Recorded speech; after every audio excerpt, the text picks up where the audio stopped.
자, 우주 최고의 집값 문제 전문가. 왜?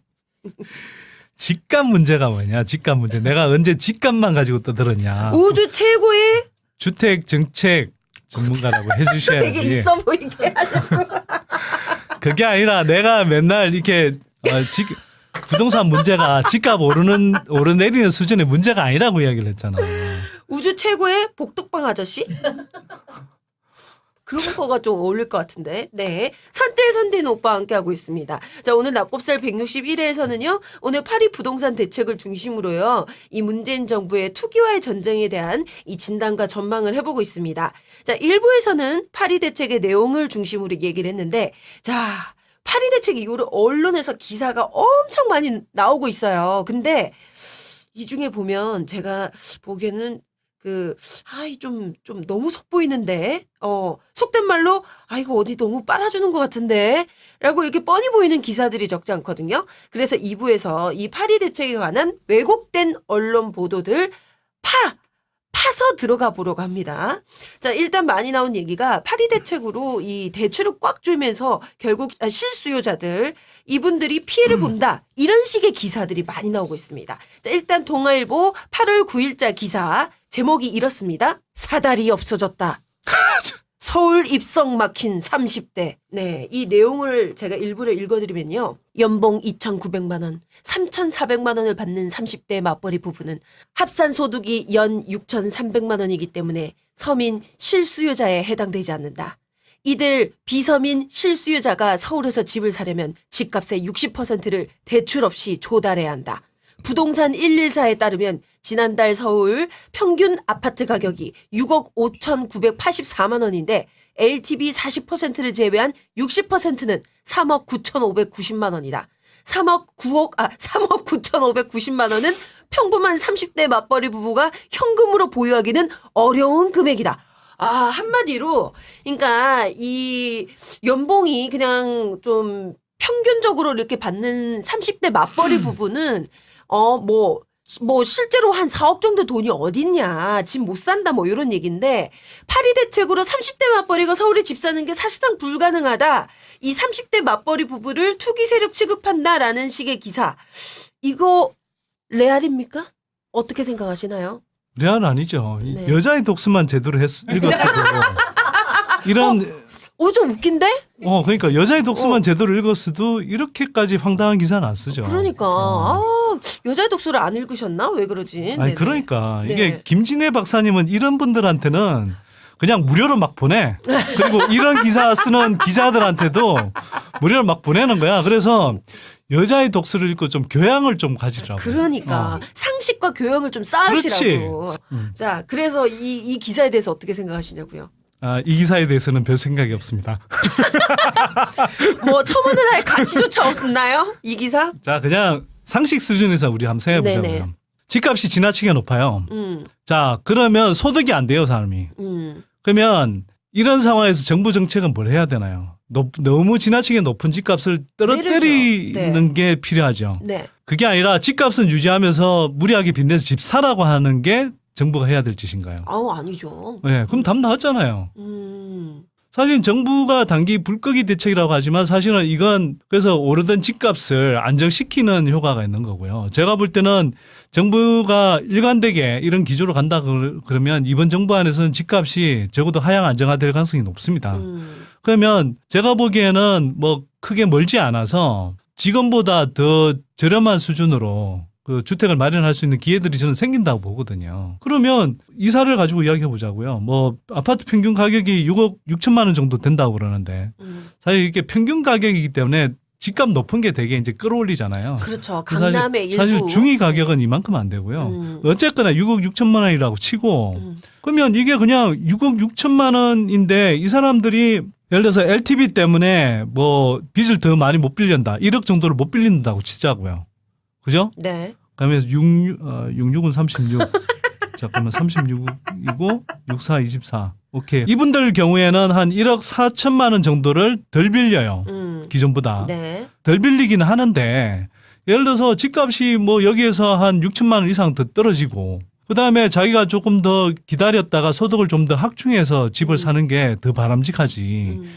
지금 뭐 집값 막 계속 뛴다 하는 분위기 만들어 놓고 거기에서 자, 네 소득 모자라지. 빚내서 집 사. 이렇게 하는 게 정말 실수요자를 우대하는 정책입니까?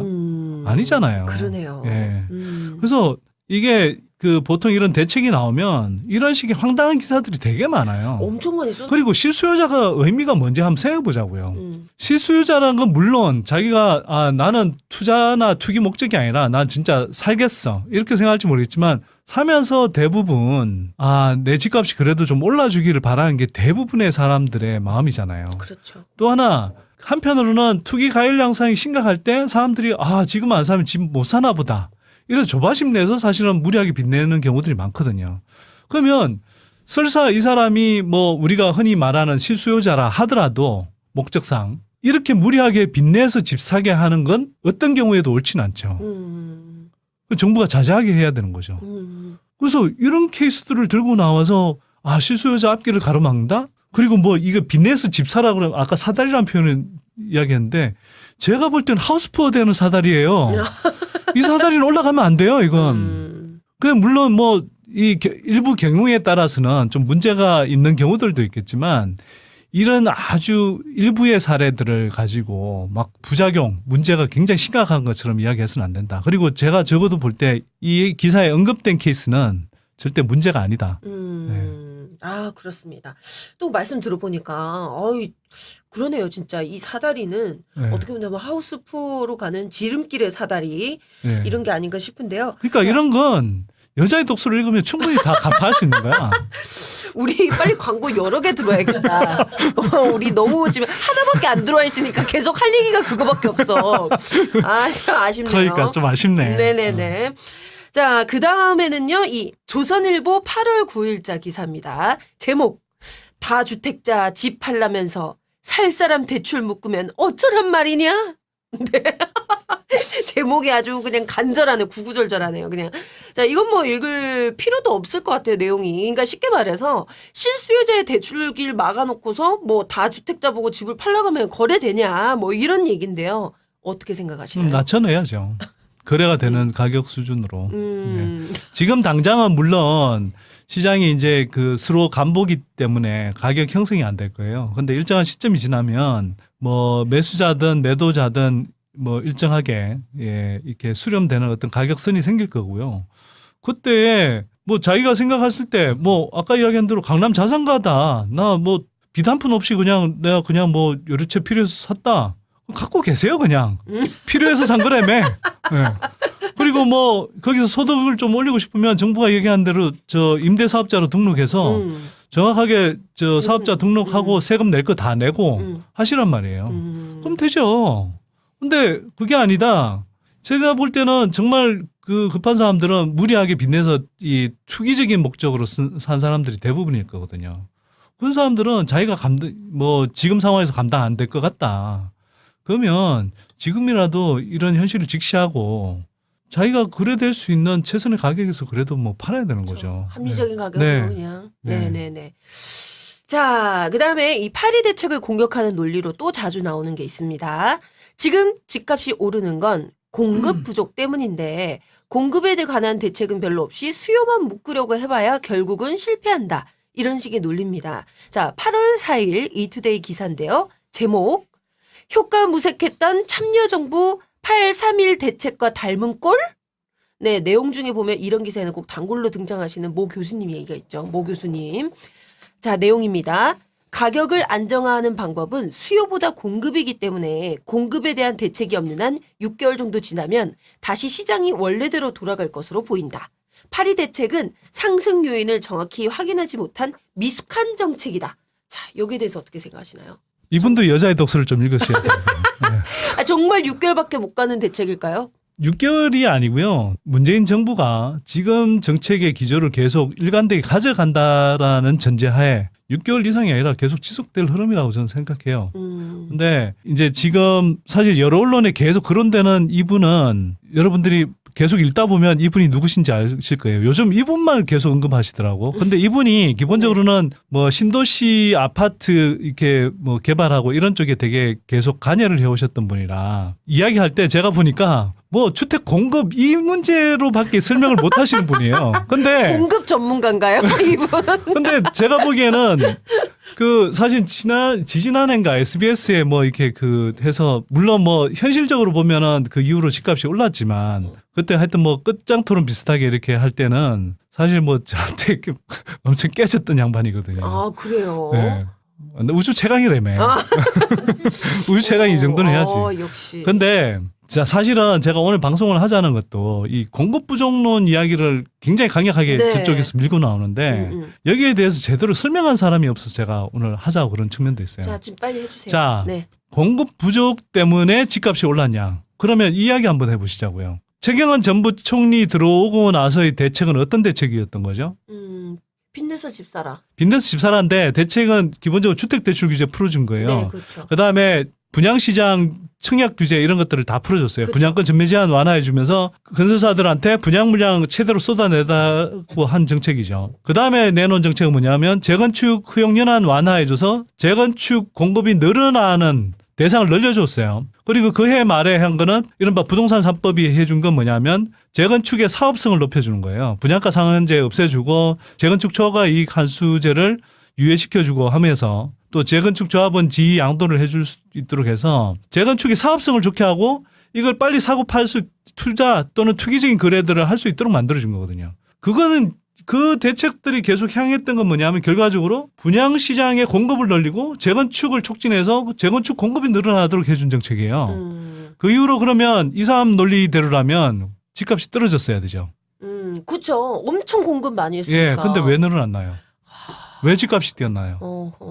그러니까 이 사람이 이야기하는 대로면 집값 상승이 왜 된 거예요? 점점 내려야 되는 이 사람 거예요. 말대로라면 공급을 해줬으니까 집값이 떨어졌어야 되는 거 아니에요? 근데 왜 뛰었죠? 이거 하나로 설명을 못 하잖아요. 근데 거기에 대해서 또 다른 쪽에서는 이런 식으로 반박을 한다고 합니다. 이게 워낙에 만성적인 공급 부족이었기 때문에 지금 정도의 공급은 발톱의 때만큼도 그 영향을 미치지 않기 때문에 워낙 만성적인 공급 부족이 그런 것이다. 여기에 대해서 어떻게 반론하시겠어요? 어이가 없죠.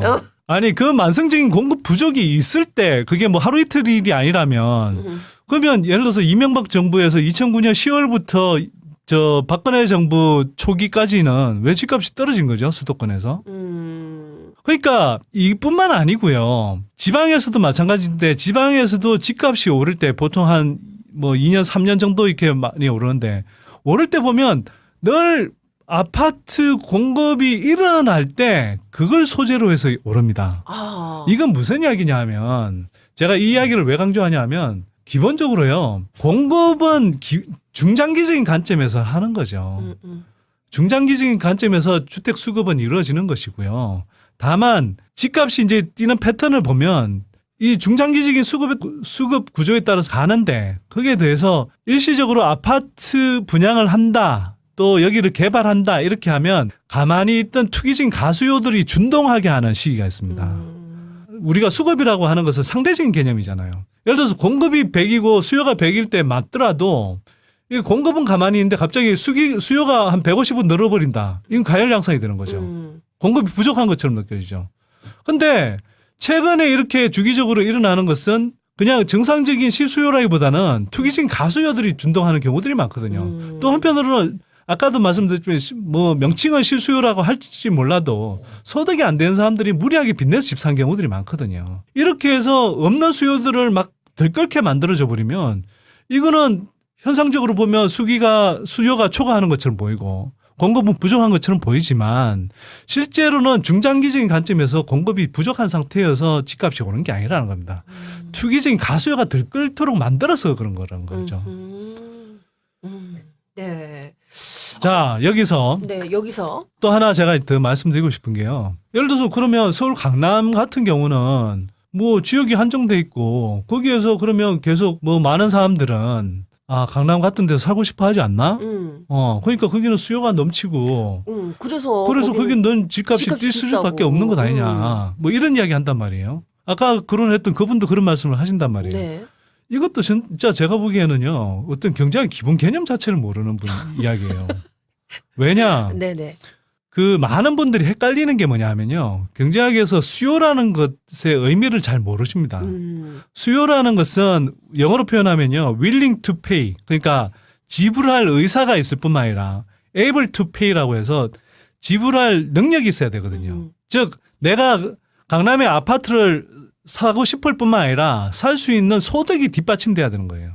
그래야 온전한 수요가 됩니다. 그런데 많은 경우에 우리가 막 수요 이렇게 이야기할 때는요. 그건 진짜 수요가 아니고 그 want입니다. want는 뭐냐? 내가 그냥 사고 싶기만 한 거고 사지 못할 때 우리는 결핍과 부족을 느끼는 거죠. 그렇죠. 그 영어 사전 한번 찾아보세요. want라는 것은 우리가 원하는 것이기도 하지만 수요 결핍이라는 게 따라서 이렇게 의미가 있어요. 예를 들면 내가 벤츠를 사고 싶어 또는 아우디를 사고 싶어 1억짜리 정도 되는데 많은 사람들이 사고 싶다 하더라도 그 사람들이 다 벤츠나 아우디를 몰 수 있는 수요자는 아닌 거죠. 그렇죠. 내가 아우디를 몰고 싶더라도 실제로는 뭐 상황은 티코밖에 못 몰는 상황일 수 있잖아요. 그러니까 그걸 구분해야 된다고요. 자, 그러면 강남 재건축도 마찬가지입니다. 그리고 주택에서 그 공급을 하라고 할 때 공급을 늘려야 된다. 언론에서 이렇게 막 주문하고 공급 대책이 빠졌기 때문에 무슨 뭐 제대로 된 대책이 아니다. 이런 식으로 이야기하는 거 보면 정말 뭐라고 그래야 될까요? 불가능한 주문을 하고 있어요. 부동산, 특히 주택에서의 공급은요. 공산품의 공급과 다른 두 가지 측면이 있습니다. 첫 번째, 이건요. 공산품은 전국적으로 공급할 수 있지만 부동산이라는 것은 주택이라는 것은 국지적으로밖에 공급이 안 됩니다. 그렇죠. 그다음에 공산품은 시기적으로 시차가 크게 나지 않고 공급할 수 있지만 주택을 공급하는 데는 상당한 시차가 나요. 그러면 예를 들어서 강남에 주택이 부족하다. 이렇게 이야기를 하잖아요. 근데 아까도 말씀드렸지만 제가 볼 때는 뭐 그게 부족하다기보다는 강남이라는 지역은 한정돼 있어요. 그러면 그 강남에 공급할 수 있는 물량은 최대로 늘려봐야 지금 있는 재건축 부수고 뭐 거기 새로 짓는 수밖에 없는 거거든요. 근데 그러면 공급은 결국은 일정하단 말이에요.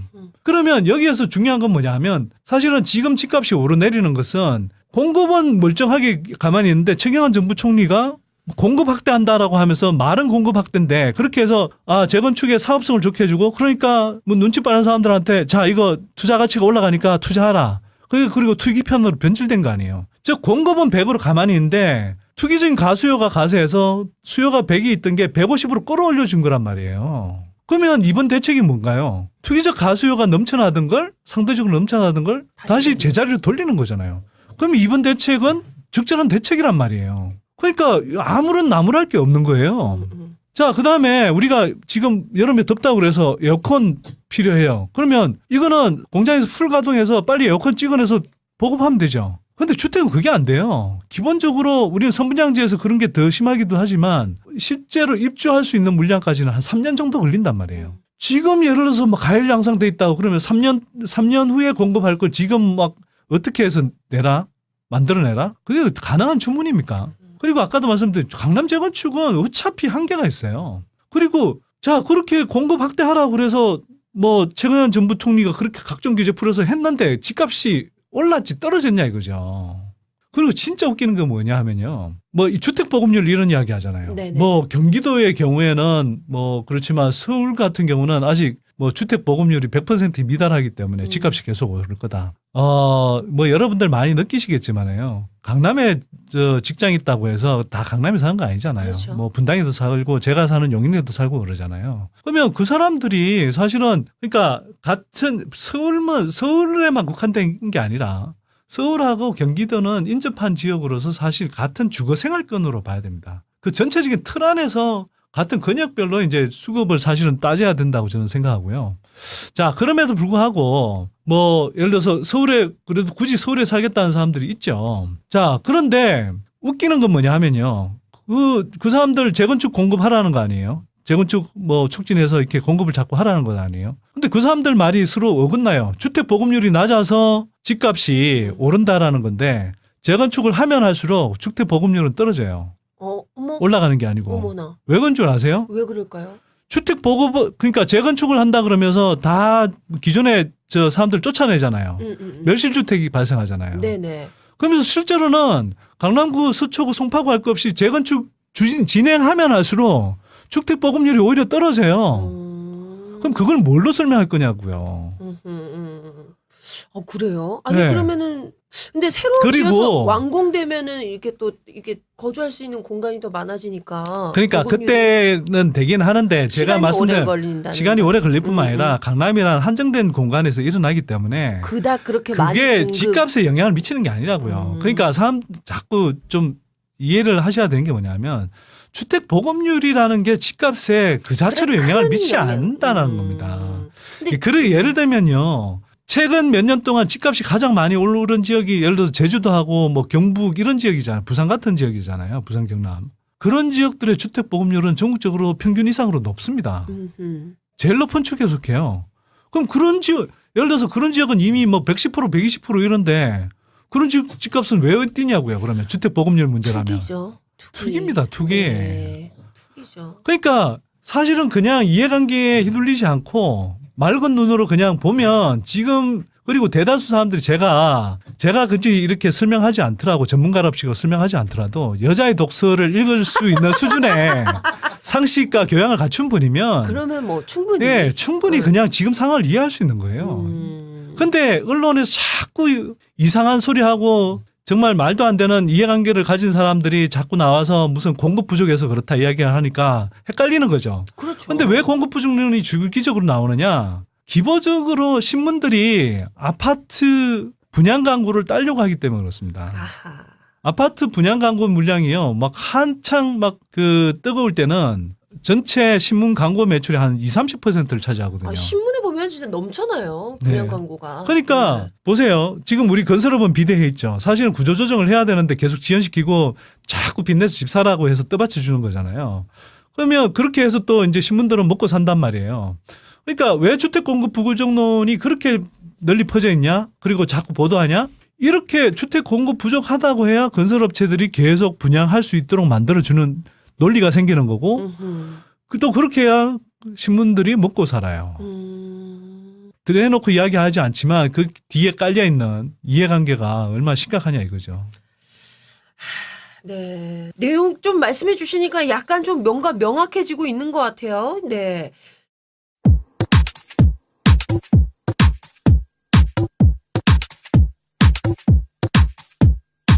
지금 여러분께서는 대한민국 99%를 위한 편파 방송 나는 꼽사리다와 함께하고 계십니다. 팟캐스트 포털 팟빵에서 나는 꼽사리다 시즌3 채널로 만나세요.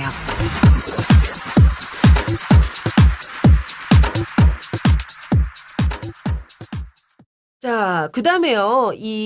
한편으로 이 파리 대책으로 주택 거래가 얼어붙으면 전세값이 뛸 수 있다. 이런 얘기가 좀 있습니다. 저도 이 기사 봤어요. 근데 이 기사가 한겨레 신문 기사거든요. 네. 아 정말 좀 답답해요. 자, 어떤 내용인지 제가 네. 한번 읽어드릴게요. 자, 한겨레 신문 8월 10일자 기사입니다. 제목은요. 아파트값 하락세로 전세난 재현되나 우려도라는 내용입니다. 내용 제가 일부 읽어드리겠습니다. 매매 시장과 달리 전세 시장은 불안 요인이 줄어들지 않은 실정이다. 주택 수요자들의 집값 상승 기대 심리가 꺾이면 그 반대로 전세에 대한 선호도가 높아지면서 수요가 늘어나기 때문이다.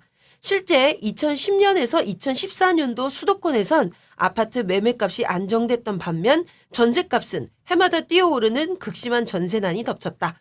또 박근혜 정부의 부동산 경기 부양이 정점이었던 2015년에는 매매값과 전세값이 동반 상승하기도 했다. 자, 실제로 이 박근혜 정부 때 빚내서 집사라고 이 정책을 밀어붙이면서 근거로 얘기했던 게 전세 수요를 매매로 돌려야 전세값이 안정된다.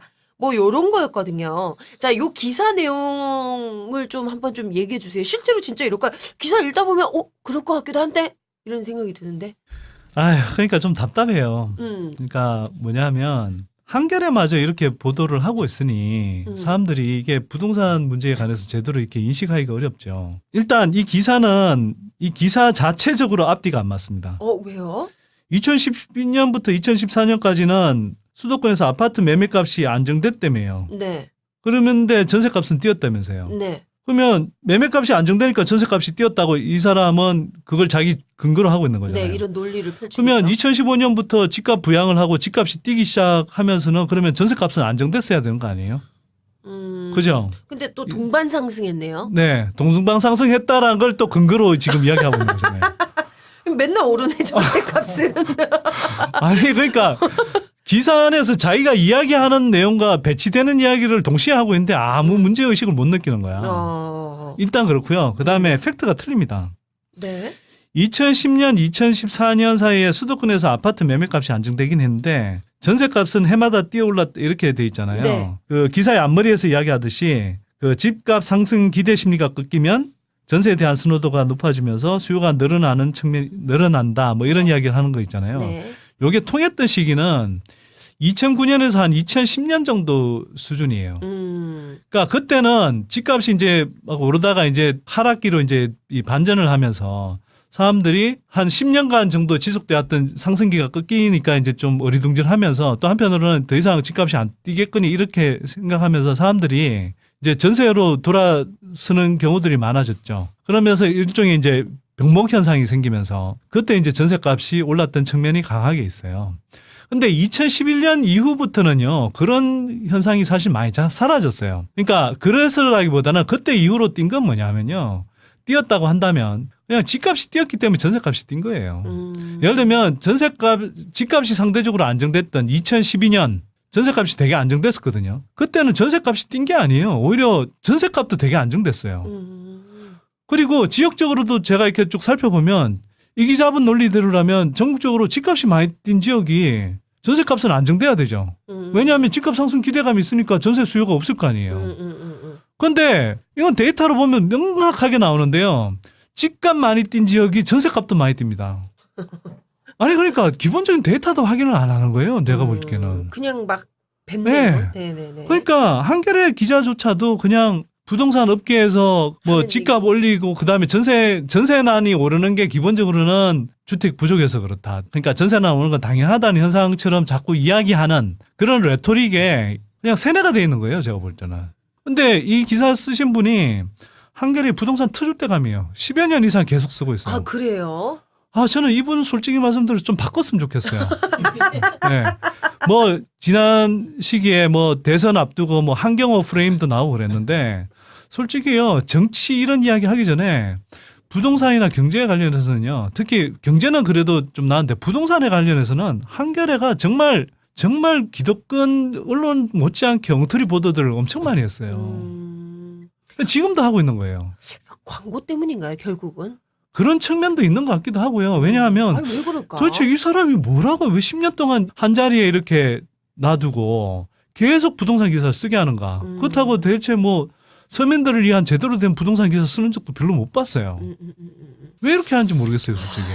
근데 사람들이 가장 많이 관심 가지는 실생활의 문제가 사실 또 주거 문제잖아요. 그렇죠. 그러니까 대표적인 진보신문이라는 데서 왜 이렇게 하고 있냐고요. 그럼 도대체 어느 신문을 봐야 돼? 낙곱사를 들어야죠. 그래야겠네. 그리고 여자의 독서를. 그래야겠어. 네네. 근데요, 이거랑 연관돼서요, 이번 대책으로 집값이 떨어지면 이 대출 끼고 집 샀던 사람들, 특히 뭐 갭 투자 뭐 해가지고 대출 끼고 여러 채 산 사람들, 대출을 못 갚아서 이른바 이 깡통 전세가 급증하고 세입자들까지 보증금을 못 받는 피해를 입을 수 있다. 이런 주장에 대해서는 어떻게 생각하세요? 이런 가능성이 있지 않을까요? 일단 문제를 다 저질러 놨잖아요. 네. 문제는 언제 저질러진 겁니까? 이명박근혜 때?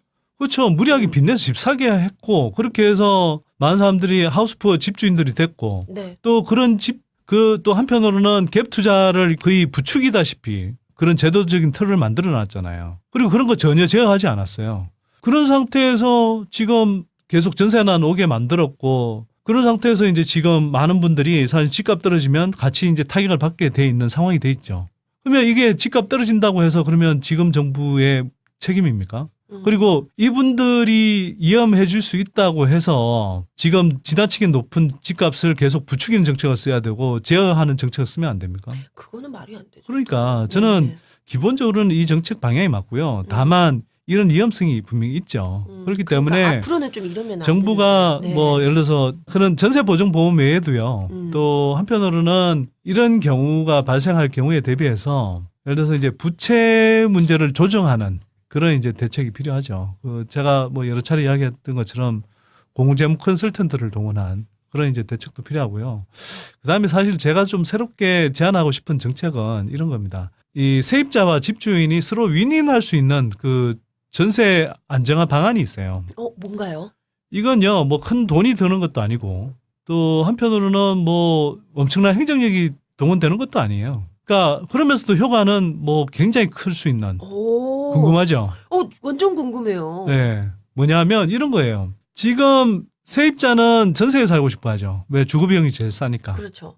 근데 집주인은 월세를 놓고 싶어 하죠. 일단 은행 가능- 이자가 너무 낮으니까. 저금리인데다가 뭐 하우스푸어인 경우들도 많기 때문에 하우스푸어라기보다는 이제 빚을 잔뜩 지고 있는 경우들이 많기 때문에 그런 경우에는 어쨌거나 이제 전세 보증금을 받아서 이제 은행에 넣어두는 것만으로는 자기 빚을 충분히 상쇄하지 못한 경우들이 많잖아요. 그래서 사실 월세로 받아서 또 노후 자금으로 쓰고 싶어 하는 분들이 많죠. 특히 집주인들 같은 경우는 이제 상대적으로 연세가 많으신 분들이 많으니까. 그러면 세입자는 전세를 선호하고 집주인은 월세를 선호하는 이런 상황에서 이게 한편으로는 이러다 보니 이런 미스매치 때문에 전세난이 심각해진 부분도 있어요. 그죠? 자, 이런 상황에서 이걸 매치를 시켜주면 됩니다. 어떻게 매치시켜주냐? 이 매치를 시켜주면 되는데 지금까지 매치를 못 시킨, 모치가 안 되는 이유가 뭐였냐면 한 이자율로 따지면 한 2.5% 정도의 차이가 나기 때문에 그렇습니다.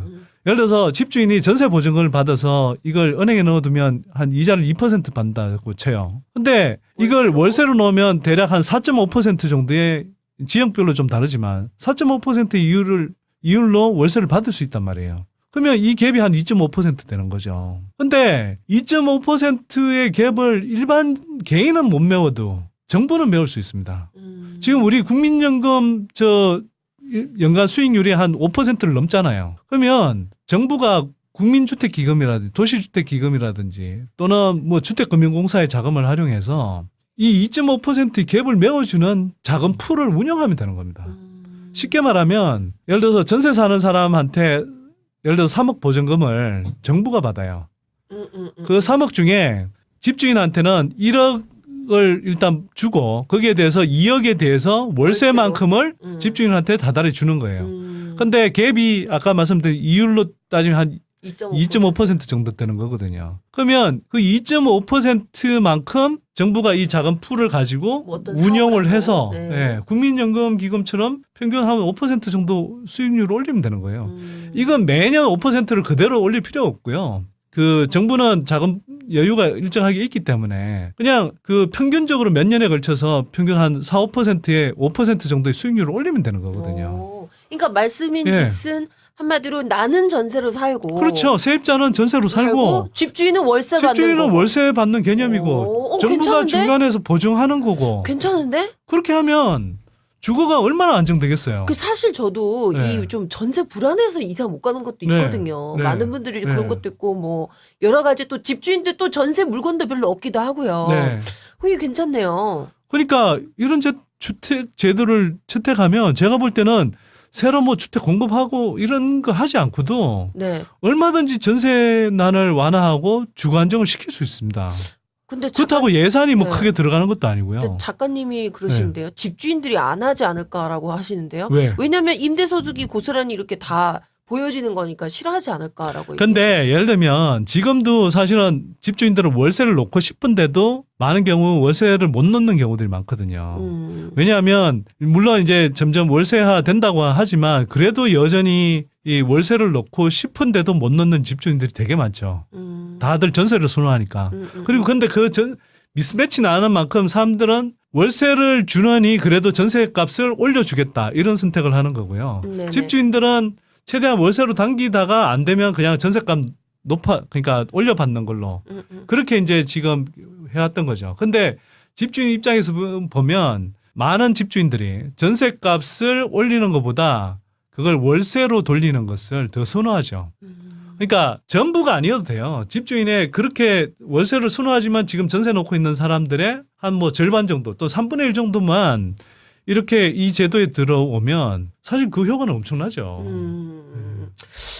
괜찮은 것 같아요. 네, 예, 저도 만약에 그런 시스템 있으면 이용하고 싶어요. 그러니까 그러면 보세요. 이게 양득을 넘어서 한 뭐 일석 한 3조 4조가 되는 게요. 세금 별로 안 들어가잖아요. 그런 가운데 전세난 완화되죠. 집주인들은 기본적으로 지금 우리가 노후 빈곤율이 굉장히 높잖아요. 근데 집주인들 경우에 부동산 딸락 한 채 있는 경우들 되게 많아요. 한두 채 있는 경우. 그러면 이 사람들을 이렇게 월세 소득 올려서 노후 소득을 이렇게 확충할 수 있죠. 정부도 그리고 세수가 늘어나죠. 일석삼조 아니에요? 그러니까 이거 안 할 이유가 저는 없다고 봐요. 지금 왜 이렇게 좋은 정책을 안 하는 거지? 지금 표정이 되게 막 뭔가 신세계를 발견한 듯이 막 아니 그리고 이런 아이디어를 진짜 제가 아니면 누가 이렇게 이야기를 하겠어요. 왜 마무리가 그래? 아 이건 뺄까? 그래. 진짜 좋다가 확 그냥 아 이건 빼자. 아 이건데 제가 그대로 이걸 나갈 것 같은데 좀 빼주세요. 나 욕 먹겠다 또. 그대로 나갈 것 같은데요. 나 욕 처발리겠는데? 너 오래 좀 살아봐. 싫어. 충분히 욕 먹고 있어. 오래 살아봐. 네. 이거 좀 방송 들으시는 좀 이 윗분들 좀 제도 좀 한번 고려해 주세요. 네. 저는 진짜 도입하면 효과가 굉장히 큰 정책이라고 생각합니다. 박원순 시장님이랑 친하잖아요. 아니 사실 이걸 내가 더민주당 쪽에 정책 공약안으로 이렇게 드렸어요. 네, 그랬더니 그래서 당에서는 되게 좋다고 그랬어. 근데 대선은 기본적으로 그 후보 중심의 캠프에서 돌아가잖아요. 네네. 그러니까 저는 이제 뭐 사실은 캠프에 직접 참여하는 건 사실 뭐 연구소도 운영하고 있고 그래서 그냥 민주당 쪽에만 이렇게 조금 안을 간접적으로 줬는데 이제 캠프에서 뭐 부동산 정책은 민감하다고 생각했는지 또는 이제 앞서가고 있으니까 굳이 좀 뭐 약간 뭐라 그랬던 뭐 어찌 보면 저쪽에서는 또 그래도 야 수익률 5%를 어떻게 올려 뭐 이런 식의 공격을 할 수 있으니까 뭐 일단 논란이 되는 정책들은 안 낸 것 같아요. 그런 그래요? 과정에서 이제 좀 뭐 묻힌 것 같은데 그래도 모르죠 뭐. 뭐 앞으로. 민주당 당내에서는 저는 뭐 추미애 대표를 비롯해서 되게 뭐 아니 좋다 뭐 이런 이야기를 했다고 저는 들었어요. 앞이라서 미안해서 그런 거 아닐까요? 아니 제가 없는 데서 앞인데 뭐 침 뱉고 욕할 순 없잖아요. 그래서 그런 거 아닐까요? 내가 김진애 박사 없다고 여자의 독수를 내가 폄하나? 얼마나 좋게 이야기해줘. 아니 그리고 김진애 박사는 김진애 의원인 거 아시죠 다들. 김진애 의원. 예, 전에 네. 4대강 문제도 네. 뭐 적극적으로 제기했었고. 4대강. 자, 이거 갑자기 기분 나빠져. 빨리 질문할게요.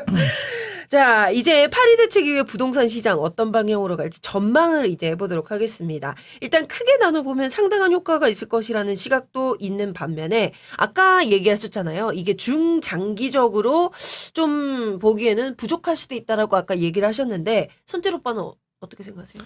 그러니까 시장 과열 양상을 억제한다는 측면에서는 뭐 단기적으로 뿐만 아니라 이 틀이 유지된다는 전제하에 다시 이제 완화하고 뭐 이런 식으로 하지 않는다는 전제하에 이 효과는 상당히 지속적일 거라고 저는 생각합니다.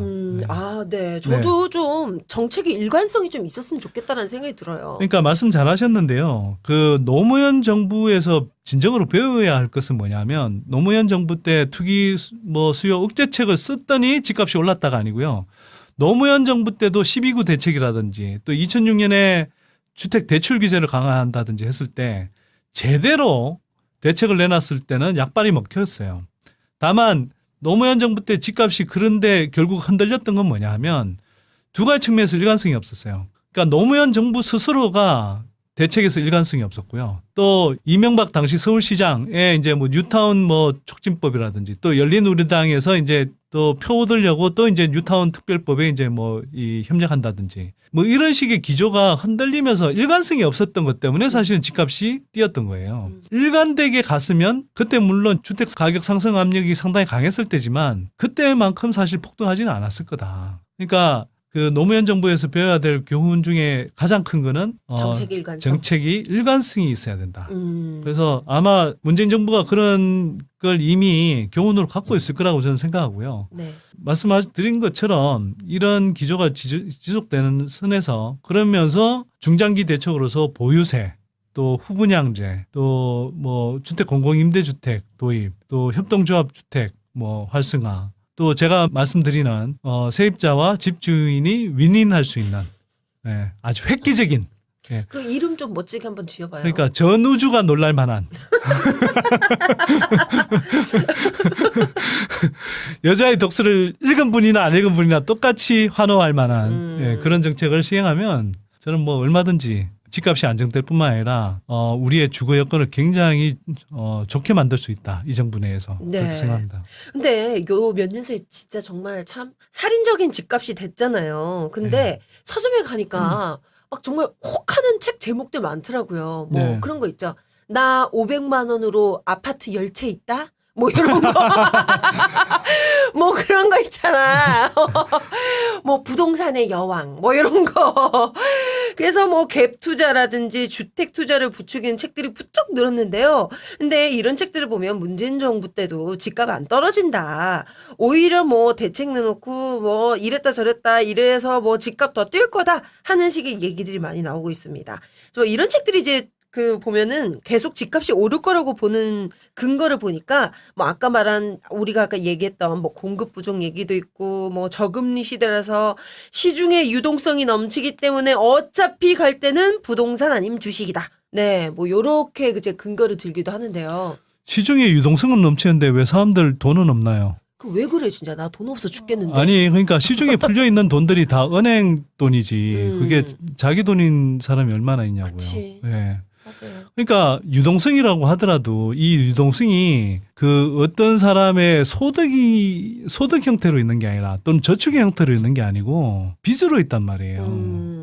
은행에서 계속 펌프질을 하니까 차입 형태, 부채 형태로 있는 거지 이게 소득 형태로 있는 게 아니거든요. 그러니까 빚을 쉽게 내기 어려운 어떤 상황이 되면 이걸 가지고 계속 뭐 빚내서 집 투자하고 뭐 빚내서 이렇게 뭐 주식 투자하고 하는 게 쉽겠어요. 네.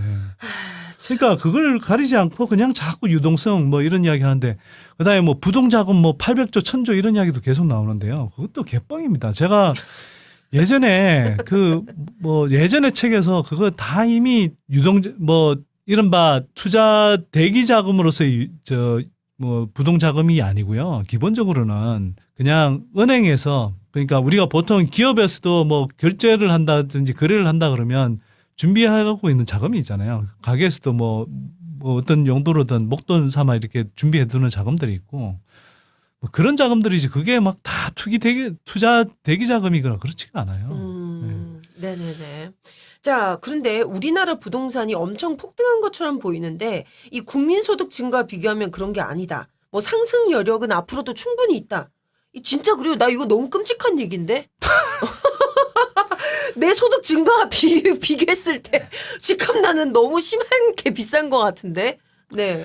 그러니까 뭐 한국의 집값이 비싸지 않다라는 예, 뭐 다른 지역이랑 비교 많이 논리는 하잖아요. 온갖 뭐 방법으로 나와요. 그러니까 예를 들면 뭐 도쿄, 홍콩 막 비교하면서 예, 뭐. 근데 그 뭐 하나하나 이렇게 구체적으로 다 뭐 논박할 수 있지만 이제 뭐 뭉뚱그려 보자면 이런 거예요. 뭐 예를 들어서 뉴욕이니 밴쿠버니 이렇게 비교를 하는데 일단은 기본적으로는 비교하는 대상이 사실은 달라요. 그러니까 뭐 예를 들면 우리 같으면 이제 수도권까지 같이 포함해서 이렇게 비교를 하고 그쪽은 그냥 이제 뭐 뉴욕 뭐 밴쿠버 이런 쪽 완전 그 핵심 그 네, 지역만. 네. 네. 그리고 또 비교 연도에 따라서도 굉장히 달라지거든요. 예를 들어서 우리가 집값이 상대적으로 높았던 고점을 기준으로 해서 그때를 100으로 잡고 기준점으로 잡고 집값 상승률을 따져보면 상대적으로 들어오른 것처럼 느껴지고요. 그다음에 2000년대의 투기 양상이 아파트에 집중이 됐기 때문에 지금도 그렇잖아요. 뭐 분양시장이든 재건축시장이든 다 아파트 아니에요. 그러니까 이걸 대상으로 한 투기 양상이 거셌는데 이게 이제 아니고 예를 들면 우리도 이제 이미 인구 구조의 여파는 예를 들어서 시골에 그러니까 조금 더 시골 지역으로 갈수록 뭐 단독주택이라든지 이런 쪽으로 가면 되게 쇠락하는 데도 많잖아요. 근데 그런 데까지 다 뭉뚱그려서 이제 주택으로 이렇게 잡아서 해버리면 집값이 상대적으로 들어오른 것처럼 보일 수도 있죠. 그래서 이건 어떤 기준으로 쓰느냐에 따라서 얼마든지 사람들이 착각을 유도할 수 있는 데이터는 내놓을 수 있어요. 근데 그 현혹되지 마시고요. 제가 수백 차례 관련 강연을 해보면서 이렇게 사람들한테 물어보면 대부다수의 거의 절대 다수의 사람들이 자신의 소득 대비해서 집값이 비싸다고 합니다. 그렇죠. 그게 맞는 거예요. 네, 네. 맞아요. 네. 저도 절실히 느낍니다.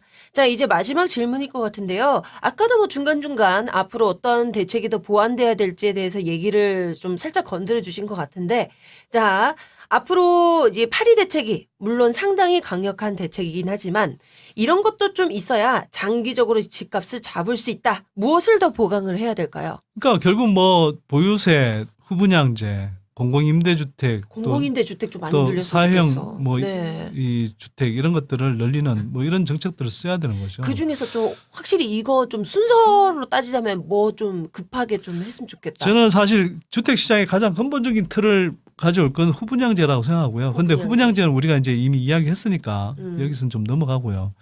보유세도 정말 중요한 정책이죠. 근데 보유세는 아까 말씀드렸듯이 단기 어떤 투기 억제 대책이라기보다는 부동산 보유세 자체는 기본적으로 경제의 어떤 건전한 토대를 만든다는 측면에서 전 접근을 했으면 좋겠어요. 그리고 왜 그러냐 하면 보유세라는 건 기본적으로 이런 거예요. 이 부동산을 활용해서 충분히 부가가치를 만들어낼 수 있는 사람이 부동산을 소유할 수 있도록 하는 제도거든요.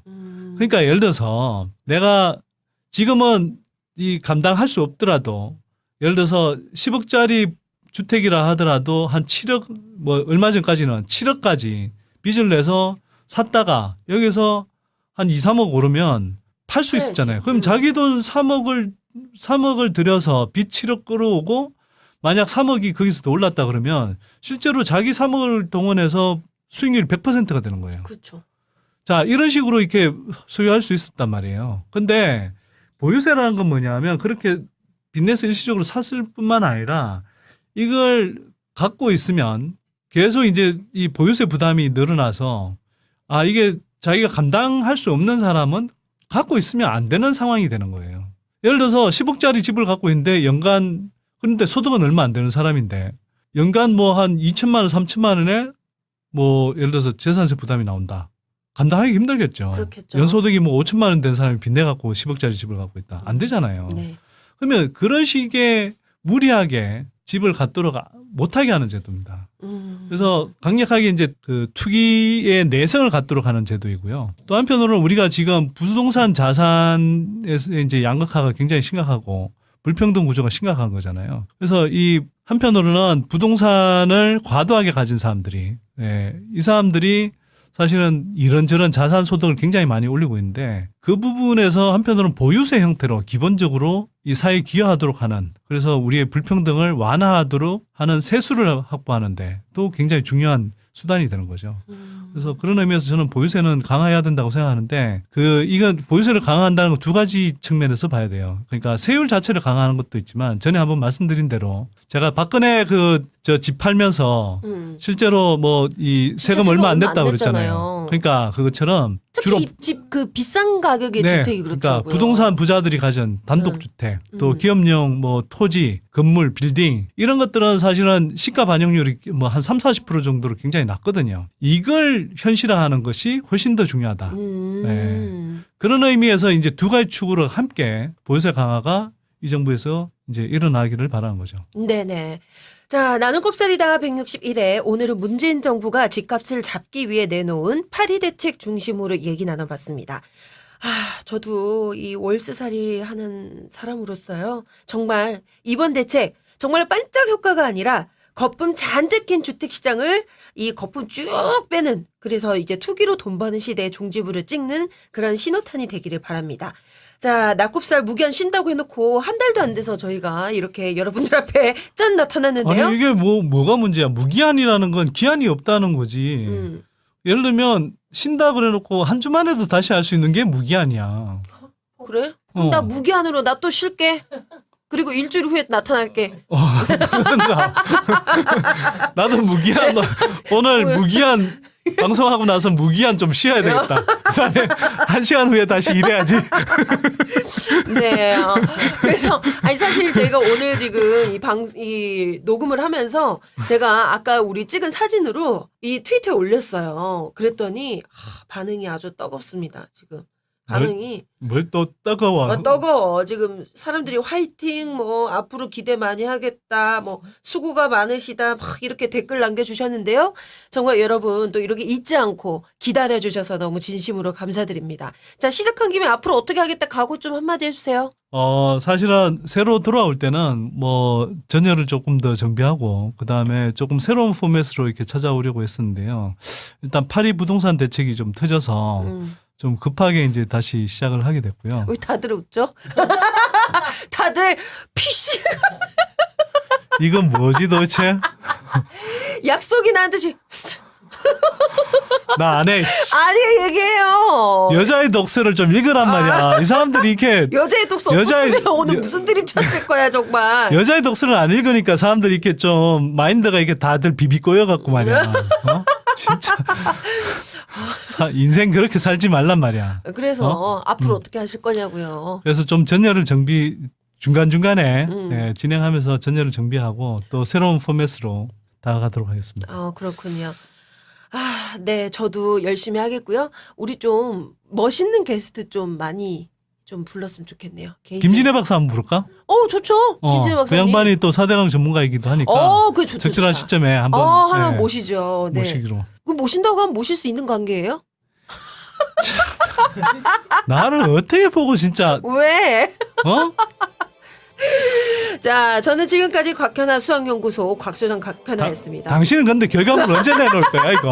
어? 조만간 나와. 명함은 이미 많이 뿌렸어. 진짜 이거야 몰라 무기한이네 무기한. 뭐 이거 빚내서 집 사라 그러면 아까 사다리라는 표현을 이야기했는데 제가 볼 때는 하우스푸어 되는 사다리예요. 이 사다리는 올라가면 안 돼요 이건. 그냥 물론 뭐 이 일부 경우에 따라서는 좀 문제가 있는 경우들도 있겠지만 이런 아주 일부의 사례들을 가지고 막 부작용, 문제가 굉장히 심각한 것처럼 이야기해서는 안 된다. 그리고 제가 적어도 볼 때 이 기사에 언급된 케이스는 절대 문제가 아니다. 아, 그렇습니다. 또 말씀 들어보니까, 그러네요. 진짜 이 사다리는 네. 어떻게 보면 하우스푸어로 가는 지름길의 사다리, 네. 이런 게 아닌가 싶은데요. 그러니까 자, 이런 건 여자의 독서를 읽으면 충분히 다 간파할 수 있는 거야. 우리 빨리 광고 여러 개 들어야겠다. 우리 너무 지금 하나밖에 안 들어와 있으니까 계속 할 얘기가 그거밖에 없어. 참 아쉽네요. 그러니까 좀 아쉽네. 네네네.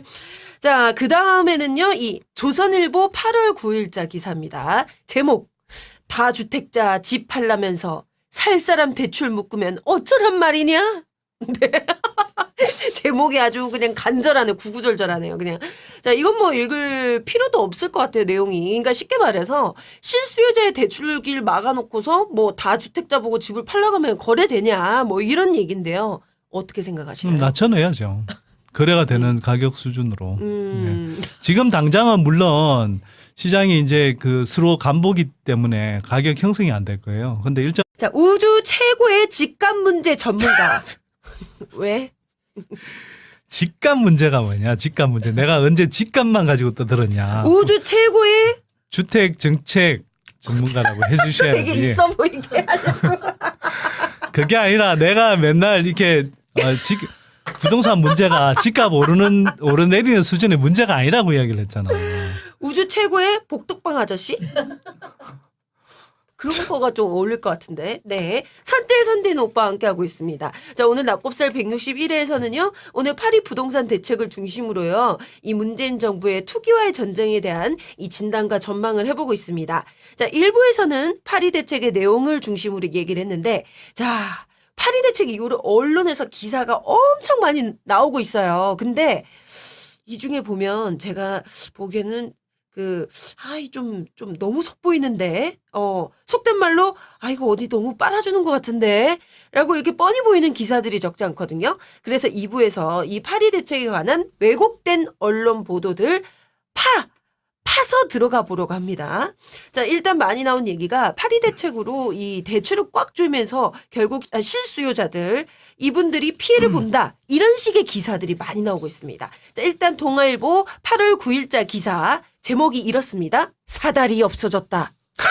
서울 입성 막힌 30대. 네, 이 내용을 제가 일부러 읽어드리면요. 연봉 2,900만 원, 3,400만 원을 받는 30대 맞벌이 부부는 합산 소득이 연 6,300만 원이기 때문에 서민 실수요자에 해당되지 않는다.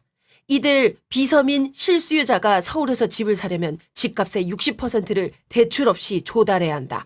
부동산 114에 따르면 지난달 서울 평균 아파트 가격이 6억 5,984만 원인데 LTV 40%를 제외한 60%는 3억 9,590만 원이다. 3억 9,590만 원은 평범한 30대 맞벌이 부부가 현금으로 보유하기는 어려운 금액이다.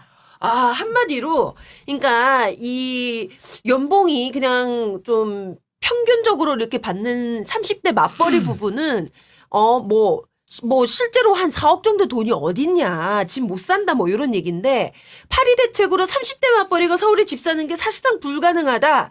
이 30대 맞벌이 부부를 투기 세력 취급한다라는 식의 기사. 이거 레알입니까? 어떻게 생각하시나요? 레알 아니죠. 네. 여자의 독서만 제대로 읽었어도 이런 좀 웃긴데? 그러니까 여자의 독서만 제대로 읽었어도 이렇게까지 황당한 기사는 안 쓰죠. 그러니까 여자의 독서를 안 읽으셨나? 왜 그러지? 아니 네네. 그러니까 네. 이게 김진애 박사님은 이런 분들한테는 그냥 무료로 막 보내. 그리고 이런 기사 쓰는 기자들한테도 무료로 막 보는 돈을 못 빌린다고 치자고요. 그죠? 네. 그러면 66은 36. 잠깐만 36이고 64 24. 오케이. 이분들 경우에는 한 1억 4천만 원 정도를 덜 빌려요. 기존보다. 네. 덜 빌리기는 하는데 예를 들어서 집값이 뭐 여기에서 한 6천만 원 이상 더 떨어지고 그다음에 자기가 조금 더 기다렸다가 소득을 좀 더 확충해서 집을 사는 게 더 바람직하지. 지금 뭐 집값 막 계속 뛴다 하는 분위기 만들어 놓고 거기에서 자, 네 소득 모자라지. 빚내서 집 사. 이렇게 하는 게 정말 실수요자를 우대하는 정책입니까? 아니잖아요. 그러네요. 예. 그래서 이게 그 보통 이런 대책이 나오면 이런 식의 황당한 기사들이 되게 많아요. 엄청 많이 쏟. 그리고 실수요자가 의미가 뭔지 한번 생각해 보자고요. 실수요자라는 건 물론 자기가 나는 투자나 투기 목적이 아니라 난 진짜 살겠어. 이렇게 생각할지 모르겠지만 사면서 대부분 내 집값이 그래도 좀 올라주기를 바라는 게 대부분의 사람들의 마음이잖아요. 그렇죠. 또 하나 한편으로는 투기 가율 양상이 심각할 때 사람들이 지금 안 사면 집 못 사나 보다. 이런 조바심 내서 사실은 무리하게 빚내는 경우들이 많거든요. 그러면 설사 이 사람이 뭐 우리가 흔히 말하는 실수요자라 하더라도 목적상 이렇게 무리하게 빚내서 집 사게 하는 건 어떤 경우에도 옳지는 않죠. 정부가 자제하게 해야 되는 거죠. 그래서 이런 케이스들을 들고 나와서 실수요자 앞길을 가로막는다? 그리고 내는 거야. 그래서 여자의 독서를 읽고 좀 교양을 좀 가지라고. 그러니까 상식과 교양을 좀 쌓으시라고. 자, 그래서 이 기사에 대해서 어떻게 생각하시냐고요? 이 기사에 대해서는 별 생각이 없습니다. 뭐 첨언을 할 가치조차 없나요? 이 기사? 자, 그냥 상식 수준에서 우리 한번 생각해 보자고요. 네네. 집값이 지나치게 높아요. 자, 그러면 소득이 안 돼요, 사람이.